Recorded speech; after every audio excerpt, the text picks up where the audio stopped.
Myself Sushil Vaidya. I'm going to guide you on today's topic, that is the circulation of blood. I will guide in both the languages, English as well as in Marathi. दोन्ही भाषेमध्ये मी तुम्हाला आजचा जो माझा topic आहे circulation of blood हा तुम्हाला समजून सांगणार आहे. तर आजच्या सर्क्युलेशन ऑफ ब्लड या टॉपिकमध्ये आपण बघणार आहोत. आपल्याला भरपूर असे पॉईंट बघायचे आहेत. Blood composition and coagulation, structure and pumping action of heart, त्यानंतर blood vessel, pulmonary and systematic circulation, heartbeat and pulse, rhythmicity of heart beat, blood related disorders, त्याच्यानंतर ECG आणि पेसमेकर, लिम्फॅटिक सिस्टीम. आता circulation of ब्लडमध्ये आपल्याला एवढे सगळे point आपल्याला बघायचे आहेत. तर फर्स्ट आपण सुरू करू ब्लड कंपोजिशन अँड कोॲग्युलेशनपासून. मी थोडं रीड करतो, म्हणजेच तो आपल्याला कळेल की नेमकं काय आपल्याला एक्सप्लेन करायचं आहे. Blood is the main circulating fluid in human body. Study of blood is called as haematology. म्हणजेच ब्लडच्या स्टडीलाच हिमॅटॉलॉजी म्हणतात. आणि हिमॅटोलॉजी आपण ह्या दोन शब्दाला जर डिवाईड केलं, हिम म्हणजे ब्लड आणि हिमॅटोलॉजी म्हणजे त्याचं स्टडी, ब्लडचं स्टडी. हिम मीन्स ब्लड आणि लॉगोस म्हणजे स्टडी, असं आपल्याला इथं दिलेलं आहे. Blood is a fluid connected tissue. Blood is a fluid connected tissue असं कशामुळे म्हटलं आहे? कारण की ब्लड हे लिक्विड फॉर्ममध्ये आहे आणि ब्लड हे फ्लोईंग असतं, त्याच्यामुळे त्याला काय म्हटलं जातं?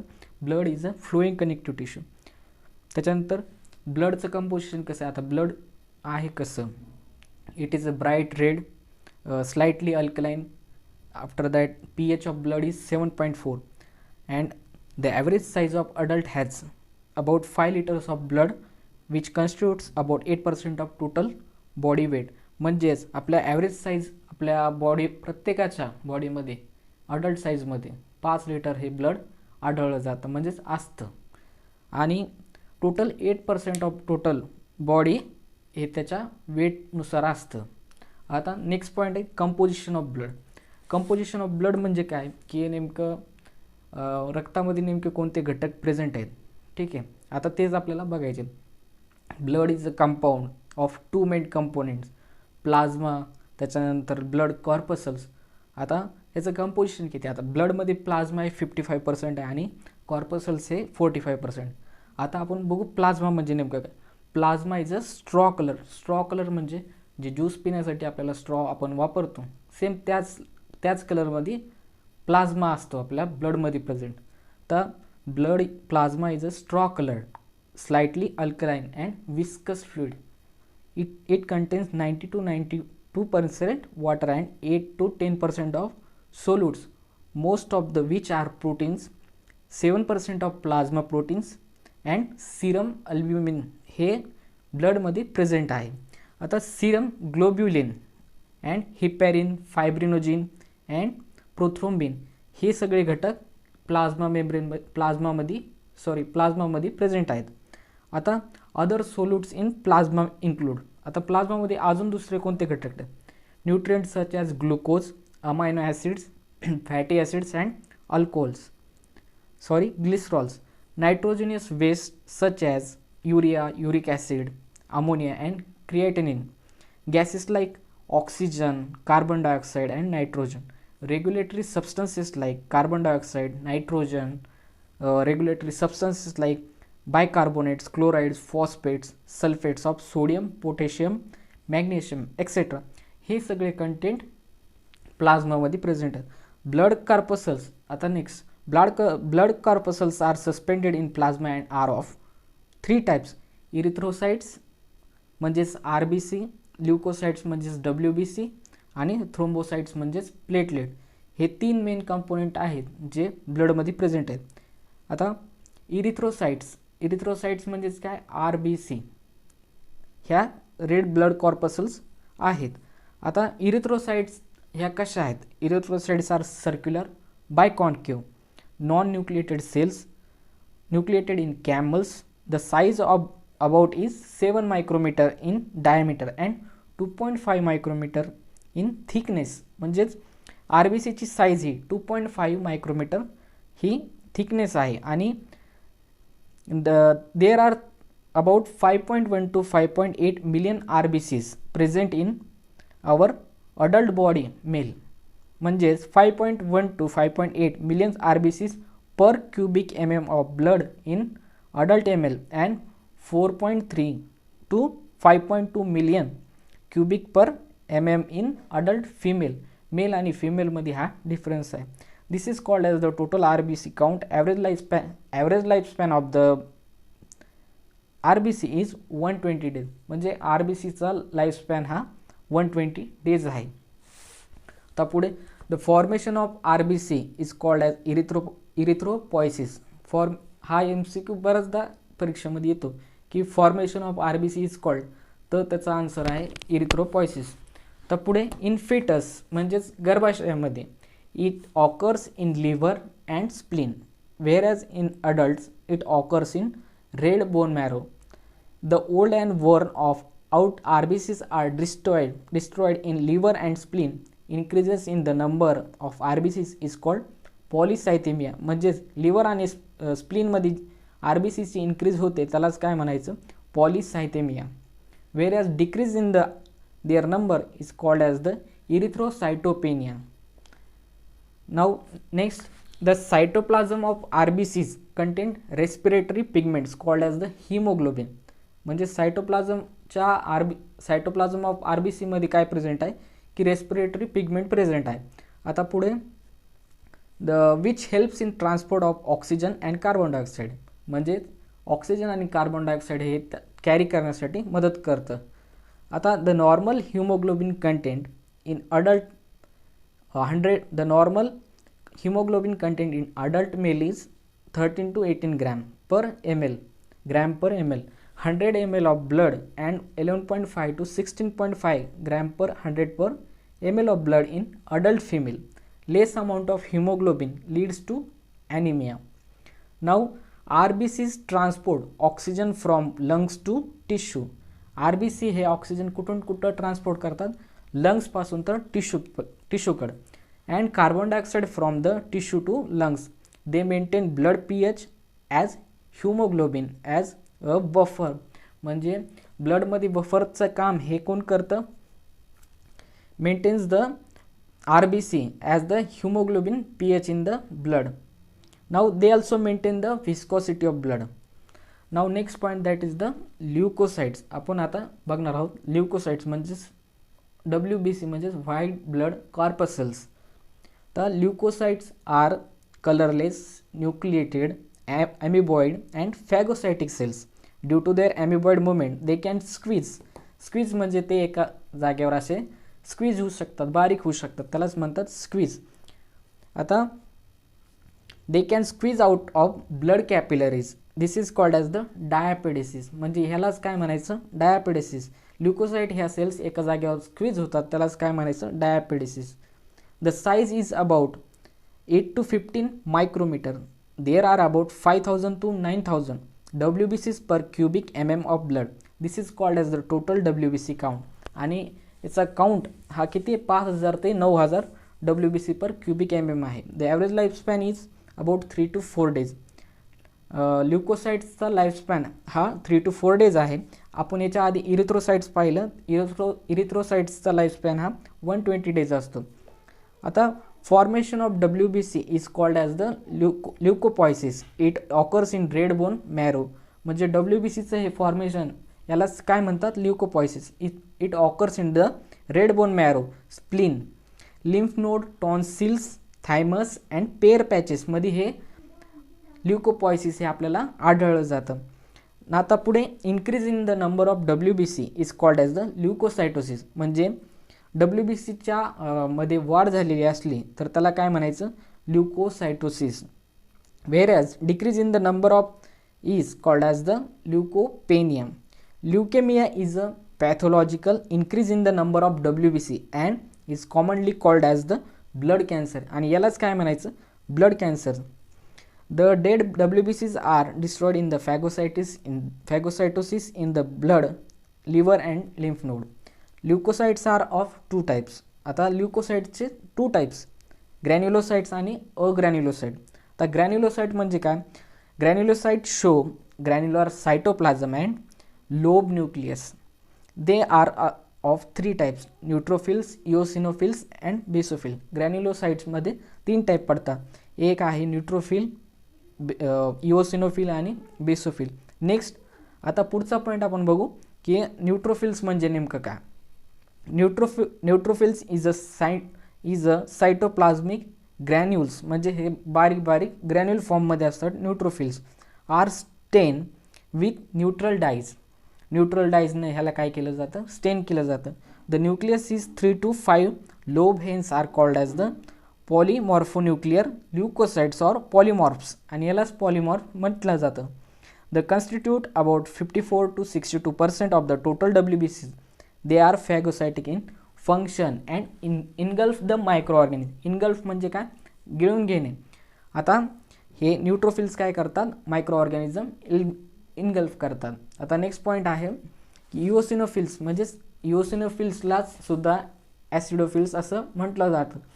Eosinophils shows the cytoplasmic granules which are stained with the acidic dyes such as the eosin, the nucleus in the bilobe. They constitute about 3% of the total WBC. They are known as the phagocytic and their number increases during the allergic condition. They show, ते काय दाखवतात, अँटीहिस्टामाइन property, आणि अँटीहिस्टामाइन property हे eosinophils म्हणजेच ॲसिडोफिल्स हे दाखवतात. आता increase in the number of eosinophils, म्हणजे इओसिनोफिल्सची जर वाढ झाली तर त्यालाच काय म्हणायचं, इओसिनोफिलिया. आता नेक्स्ट पॉईंट आहे basophils. Basophils have the cytoplasmic granules that stained with basic dyes. Eosinophils ह्या काय केल्या जातं, बेसिक डाईजसोबत स्टेन केल्या जातात. सच ॲज मिथायलिन ब्लू ही एक डाय आहे, त्याच्यासोबत ती स्टेन केली जाते. Basophils nucleus is twisted. They constitute about 5% of the total WBCs. They are non-phagocytic. They are non-phagocytic. They release heparin and anticoagulant and histamine involved in the inflammatory and allergic reaction. म्हणजे आता आपल्याला जर कुठं काही दुखापत झाली, म्हणजे थोडंसं लागलं, खरचटलं, तर ते रिकवर करण्यासाठी आपल्याला बेसोफिल्स हे मदत करत असतात. आता अग्रॅन्युलोसाइट shows absence of granules in the cytoplasm and the nucleus is not lobe. They are of two types, lymphocytes and monocytes. अग्रॅन्युलोसाइट्सचे दोन टाईप, लिम्फोसाइट्स आणि मोनोसाइट्स. आता लिम्फोसाइट काय दाखवतं, म्हणजेच काय, lymphocyte show large round nucleus. They constitute about 25 to 33% of the total WBC. लिम्फोसाइटमध्ये 25 to 33% of total WBC हे present आहेत. They produce antibodies and responsible for the immune response of the body. हे झालं lymphocytes. आता monocytes म्हणजे नेमकं काय, monocytes हे single असतात. They are largest of all WBCs and show large kidney shape. आता मोनोसाइटचा शेप कसा आहे, large kidney shape. They constitute about 3 to 9% of total WBCs. They are phagocytic in function at the site of the infection, म्हणजे जिथं आपल्याला दुखापत झालेली असते तिथं. Monocytes enlarge and differentiate into macrophages, आणि मॅक्रोफाजेसच्या सारखं ते काम करतात. Which engulf micro organism and remove self debris, म्हणजे आपल्याला जिथं लागलेलं असतं, जिथं खरचटलेलं असतं, तिथं हे मोनोसाइट्स काय करतात, ती जखम भरून काढण्याचं काम करतात. विच इनगल्फ्स, आणि हे ते मायक्रो ऑर्गॅनिझम जे त्या दुखापतीवर ज्या आपल्याला जिथं लागलेलं असतं तिथं ते बसून ते मायक्रो ऑर्गॅनिझमची ग्रो होऊ देत नाहीत, आणि ते त्याच्यापासून आपली जी दुखापत झालेली असते त्याला ते वाचवण्याचं काम करतं. त्यालाच काय म्हणायचं, मोनोसाइट्स. आता प्लेटलेट्स और थ्रोम्बोसाइट. आपल्याला प्लेटलेट्स माहिती आहे, आपण बऱ्याचदा प्लेटलेट्स हा शब्द ऐकतो. आता प्लेटलेट्स कशा आहेत, आता platelets are non nucleated round and bi convex. They are smallest element of the blood. ब्लडमधला सगळ्यात स्मॉल एलिमेंट म्हटलं तर प्लेटलेट आहे. आता मेजरिंग अबाउट, म्हणजे प्लेटलेट्सचं डायमीटर किती आहे, 2.5 to 5 मायक्रोमीटर डायमीटर हे प्लेटलेट्सचं आहे. They are about 2.5 to 4.5 lakh per cubic MM of blood, म्हणजे रक्तामध्ये 2.5 to 4.5 lakh per cubic MM एवढे ब्लडमध्ये आढळले जातात. Their lifespan is about 5 to 10 days. आता प्लेटलेट्सचा लाईफस्पॅन हा किती दिवस असतो? 5 ते 10 दिवस. Thrombocytes are fragments form from large cells called megakaryocytes of bone marrow. आता प्लेटलेट्स ह्या बोन मॅरोमध्ये आढळलं जातं. Formation of platelets is called as thrombopoiesis. आता प्लेटलेट्सचं फॉर्मेशन होते म्हणजे त्यालाच काय म्हणायचं? थ्रोम्बोपॉयसिस. इन्क्रीज इन द प्लेटलेट्सच्या मध्ये वाढ होणे is called as the thrombocytosis. Whereas the decrease in the platelet, म्हणजे प्लेटलेटच्या काउंटमध्ये जर डिक्रीज झाली तर त्याला काय म्हणायचं? थ्रोम्बोसायटोपेनिया. हे आपले सगळे शब्द सारखेच आहेत.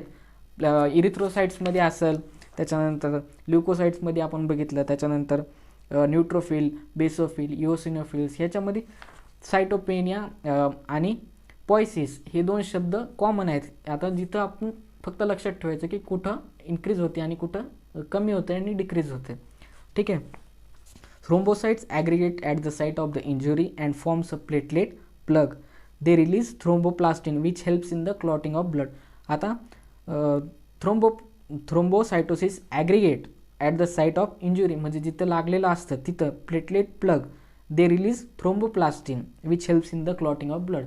म्हणजे आपल्याला आता जिथं लागलेलं असतं तिथं थ्रोम्बोप्लास्टिन हा प्रोडक्ट रिलीज होतो. कुठून? प्लेटलेट्समधून. आणि ते थ्रोम्बोप्लास्टिनच्या प्रोडक्टचं काम करतं, म्हणजे ती जखम भरण्याचं काम करतं आणि क्लॉटिंग ऑफ ब्लडचं काम करतं. क्लॉटिंग ऑफ ब्लड म्हणजेच रक्त गोठणे. क्लॉटिंग या शब्दाचा अर्थ असा आहे की रक्त गोठणे, त्यालाच थ्रोम्बोप्लास्टिन असं म्हटलं जातं. आता नेक्स्ट पॉईंट आहे ब्लड कोॲग्युलेशन. ब्लड कोॲग्युलेशन म्हणजे काय? की कोॲग्युलेशन या शब्दाचा अर्थच असा आहे की रक्त गोठते कसं. Inside and intact blood vessel blood does not coagulate or clot. Clot म्हणजेच गोठणे. Due to the presence of active anticoagulants like heparin and antithrombin. As soon as the blood vessel ruptures, म्हणजे ज्यावेळेस ब्लड व्हेसल ज्यावेळेस सगळ्या break होतात, rupture होतात आणि bleeding चालू होते, the conversion of liquid blood into semi solid jelly is called as the blood coagulation or clotting. म्हणजेच आपल्याला जेव्हा एखाद्या वेळेस लागतं, जेव्हा आपण पडतो तेव्हा रक्त निघतं, तर काहीतरी मिनटासाठी ते रक्त वाहत असतं आणि त्याच्यानंतर ते काही जेली फॉर्ममध्ये ते ब्लड थोडं सेमी सॉलिड होतं आणि त्यालाच काय म्हणायचं? Blood coagulation or clotting. म्हणजे तेवढ्या जागापुरतं ते ब्लड थांबवण्याचं काम करते, त्यालाच क्लॉटिंग असं म्हटलं जातं. Platelets are injured tissue releases thromboplastin. प्लेटलेट्समधून हा प्रोडक्ट काय होतो? रिलीज होतो, त्यालाच म्हणायचं thromboplastin. Which initiates the formation of prothrombinase in the presence of calcium ions converts into inactive plasma proteins called as the prothrombin. म्हणजे यालाच काय म्हणायचं? सी ए आयॉन प्लेटलेटमधून जेव्हा आपल्याला मिळतात, बाहेर पडतात आणि ते कन्वर्ट कशात होतात? प्लाझ्मा प्रोटीनमध्ये, आपल्या ब्लडमध्ये, त्यालाच काय म्हणायचं? Prothrombin. And active thrombin. The thrombin converts soluble fibrinogen into soluble fibrin. The fibrin fibre enmesh platelets blood cells and plasma to form the clot. मग आता प्लाझ्मा आणि हे फायब्रिन हा जो प्रोडक्ट आहे तो ब्लडचं क्लॉटिंग होण्यासाठी मदत करतो. The normal clotting time is 2 to 8 minutes. हा MCQ बऱ्याच वेळेस परीक्षेत विचारला जातो की what is the clotting time of the blood, म्हणजे रक्त गोठण्याचा हा किती वेळ असतो, किती वेळ लागतो रक्त गोठायला. तर रक्त गोठायला 2 ते 8 मिनिटाचा वेळ असतो. 2 ते 8 मिनिटाच्या आतमध्येच रक्त गोठलं जातं. आता ब्लड ग्रुप. नेक्स्ट पॉईंट आहे blood group. Human being exhibits 4 types of blood group. आपल्या ह्युमन टेंडन्सीमध्ये 4 ब्लड ग्रुप्स आढळले जातात. The details in which you have already studied in the previous chapter, असं इथं सांगितलं आहे. आता स्ट्रक्चर. आता आपण नेक्स्ट पॉईंट बघू. Structure and pumping of heart, म्हणजे आपलं जे हृदय असतं ते कसं काम करतं ते बघायचं आपल्याला. आता हार्ट म्हणजे नेमकं काय? Human heart is situated almost in the middle. ते आपलं जे हार्ट आहे ते राईटला सुद्धा नाही आणि लेफ्टला सुद्धा नाही, तर हार्ट हे कुठं सिच्युएटेड आहे? हार्ट हे सेंटर म्हणजेच मिडलला सिच्युएटेड आहे. इन द थोरॅसिक कॅव्हिटी म्हणजे आपल्या जे थोरॅसिक कॅव्हिटी असते तर त्या थोरॅसिक कॅव्हिटीमध्ये आपलं हार्ट हे काय झालेलं असतं, सिच्युएटेड आहे. In the space between the mediastinum bone, जो मधला आपला मेडियास्टिनम बोन आहे त्याच्या मध्यभागी हे आपलं हार्ट काय आहे, आपलं सिच्युएटेड आहे. म्हणजेच दोन लंग्सच्या मध्ये आपलं हार्ट हे आपलं आहे. आता हार्ट कसं आहे आपण बघू. Heart is hollow muscular conical organ about the size of one fist with broad base and narrow apex. म्हणजे ब्रॉड हार्ट इज होलो म्हणजे कसं, त्याच्यामध्ये थोडीशी पोकळी आहे की एअर पास होईल आणि ब्लड पास होईल अशी जागा आहे. The size of one's fist and broad base narrow apex म्हणजे आपले एका डाव्या हाताच्या मुठी एवढं आपलं हृदय असतं, एवढं या साईजचं आपलं हार्ट असतं. आता हार्टमध्ये नेमकं पुढं काय, त्याचा ब्रॉड बेस असतो आणि नॅरो अपेक्स असतो, बरोबर आहे. खाली नॅरो अपेक्स असतो आणि वर ब्रॉड असतं. Heart is mesodermal in origin. It measures about 12 centimeter in length and 9 centimeter in breadth and weight about 250 to 300 grams. म्हणजे हार्टचं आता साईज किती आहे, हार्टची साईज आहे 12 सेंटीमीटर, लेंथ आहे 9 सेंटीमीटर आणि ब्रेड्थ आणि वेट आहे 250 to 300 ग्रॅम्स. म्हणजे आपल्या हृदयाचं वजन हे 250 ते 300 ग्राम आहे.